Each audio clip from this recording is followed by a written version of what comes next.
Para sa mga gusto magtrabaho sa industrial, 12 hours nga po pala ang pasok dyan, 6 AM ng umaga hanggang 6 PM ng gabi. Alas 5 pa lang na umaga ay umalis na ako ng bahay para hindi ako malate, kaya naman dyan ako nagkakape. Kaya naman bumili muna ako ng kopi ko blanca dyan para hindi ako antukin mamaya. Baka naman kasi sabihin ng iba dyan, puro pangunguya ko yun na lang yung ginagawa ko. Tara mga lodi, kape muna tayo bago mag-umpisa ang umaga. Kailangan ganado tayo sa pagtatrabaho. 460 nga po pala yung minimum rate yan, pero dahil nga 12 hours time pumapasok, kaya naman meron tayong 4 hours na OT, kaya naman po 745 yung ating sinusweldo dyan kada araw.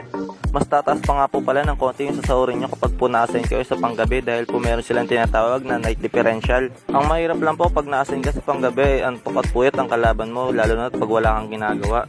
Diyan nga po naglalakad na ako papasok sa Sukeri at hinahanapan nga po ako ng ID dyan, pero dahil pogi ako kaya pinapasok na ako ni Manong Guard. Pagkapasok ko nga ay dumiretso kagad ako sa biometric at nakita ko pa nga dyan si Mary Grace, ang katrabaho ko.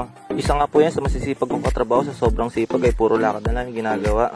Biro lang mga lodi, hanggang dito na lang po yung video natin dahil hindi na po pwede dito mag cellphone. Maraming salamat po sa panonood. Paalam!